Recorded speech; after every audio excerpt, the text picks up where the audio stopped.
Another one of those what have I done moments. As you can see, I got stuff outside the garage under tarps because I can't fit them in the garage.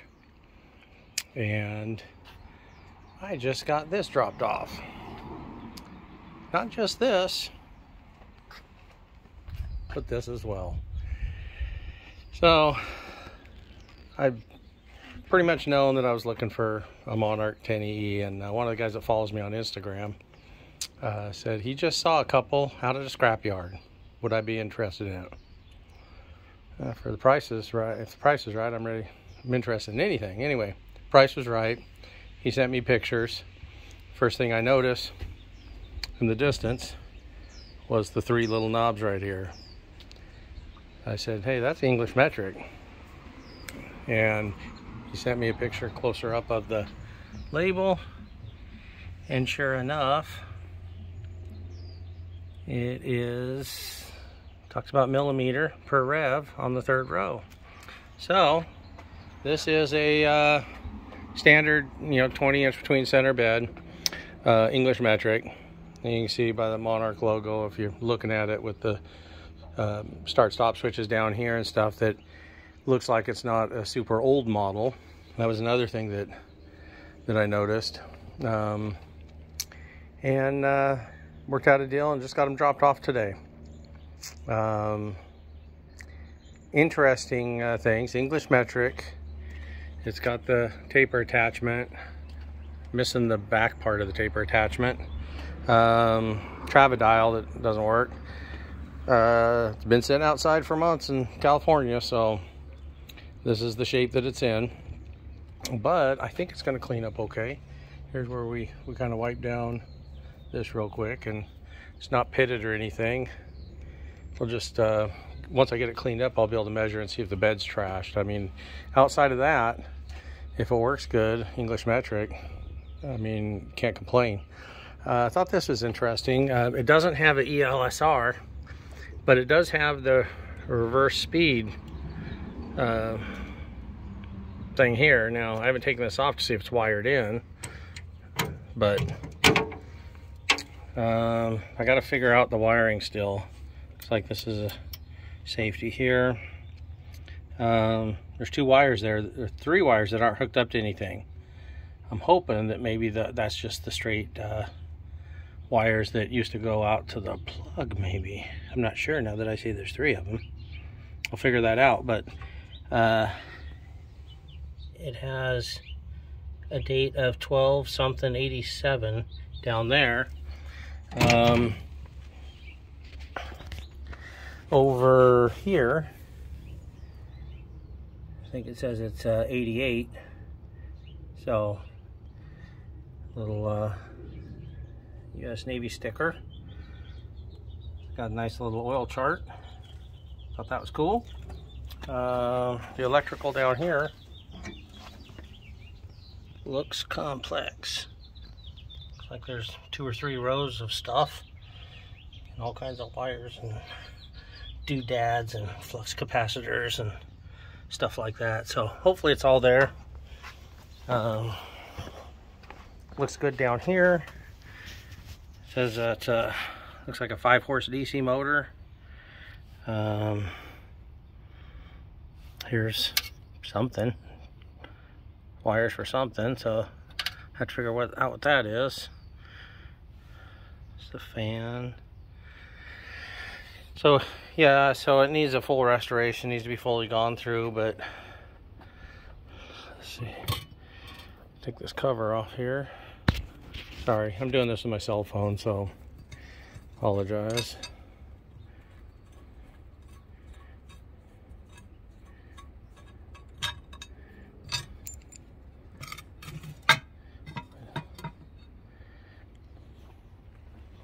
Let's just set it right. Don't break anything. Okay.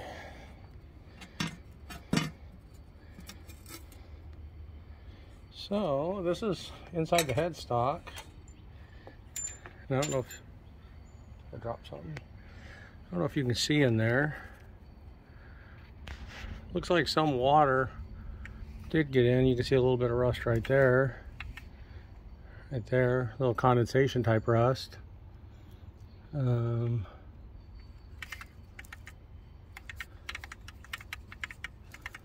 But those gears don't look too bad. These gears don't look too bad.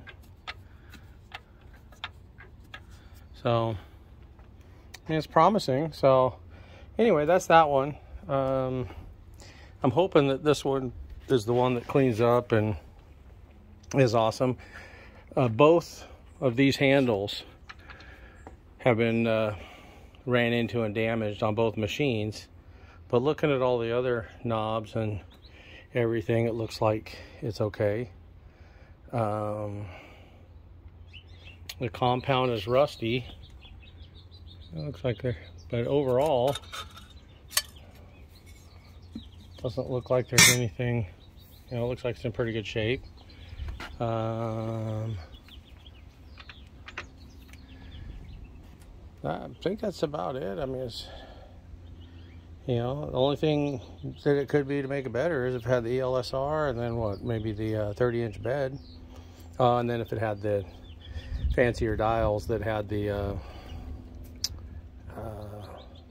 like a fine feed or fine dial or register, whatever they call it. Anyway, 4,000 RPM tack. Probably, so that's this one. I can't think of anything else to talk about on it. I want to hopefully get it under power and see if it runs, and check out the solid state drive, make sure all that's working before I go tearing into it. But it is going to be a full restoration project. I'll try to do that with a better camera than my cell phone. But that's it on this one. This one here, yeah, unfortunately, is missing a tailstock, which almost makes it a parts machine. The one thing that the guy that I got this from did take was he took this little start handle thing off of that machine, and then he took the drum off of this machine. So I don't know why he didn't take them all off of one. You know, maybe he thought there was a problem with this drum. I'm not sure, but I figure I'll end up putting this over on that machine, trying it out. But anyway, so this machine, probably going to end up being a parts machine, I guess, since it doesn't have a tailstock. Depending on what I need off of it to put on this other machine, it may very well end up being a complete machine with a broken handle and missing a tailstock, and maybe I'll just try to sell it like that so that I can get rid of it all at once I'm ready to. It looks like it was, I don't know if it has a date on this thing. Manufacturer's model number. I'm sure I got one somewhere, but anyway, this is a rebuild sticker from 1991.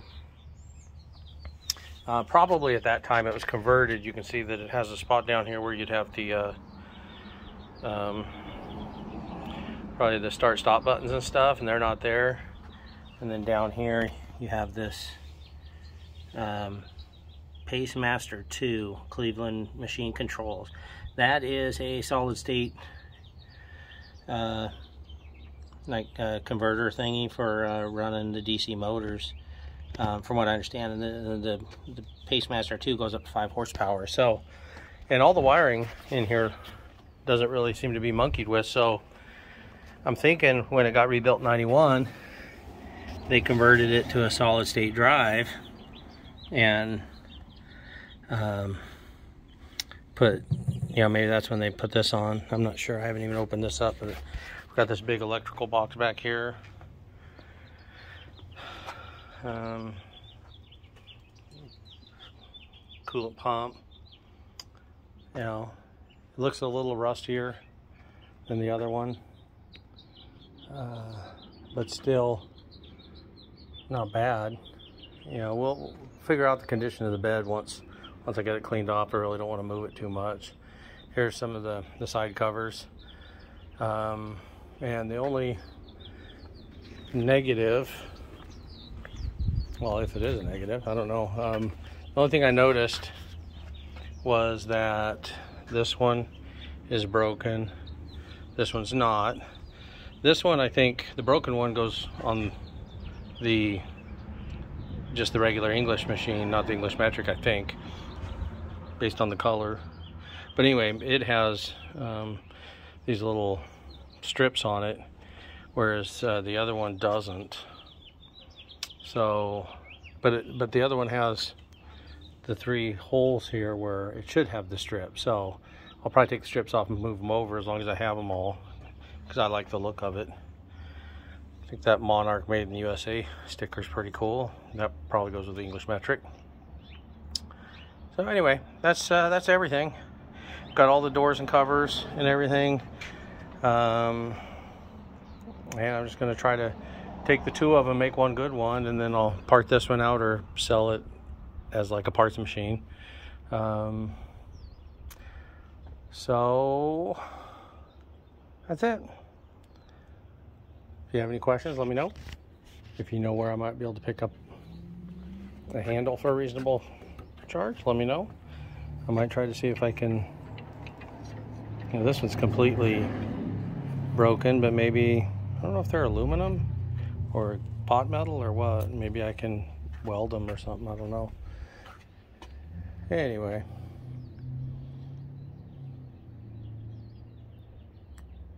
I still have hope, so I was hoping to pick up a 30-incher, but I don't think that's going to work out. If it does, I'll probably end up getting it if the price is reasonable, and then I'll have to make a decision on to what's more important to me, a 30-inch with ELSR or English metric. So I'm not sure on that. We'll deal with that when that time comes. But I'm looking forward to getting some free time at some point and getting into this. I still have, under that tarp is the Wilton HLVH clone, English metric clone, that's new old stock that I showed pictures of or video of earlier, where it was in a storage container and the storage container leaked, so water leaked on it. But, essentially the bed and the ways and the nut and screws, there's like 0 wear on it. So, this is kind of like the, I don't know if I showed this on YouTube. A while back, I picked this up at an auction. I don't know if you can see it. Maybe if I bring it in here, you can see it.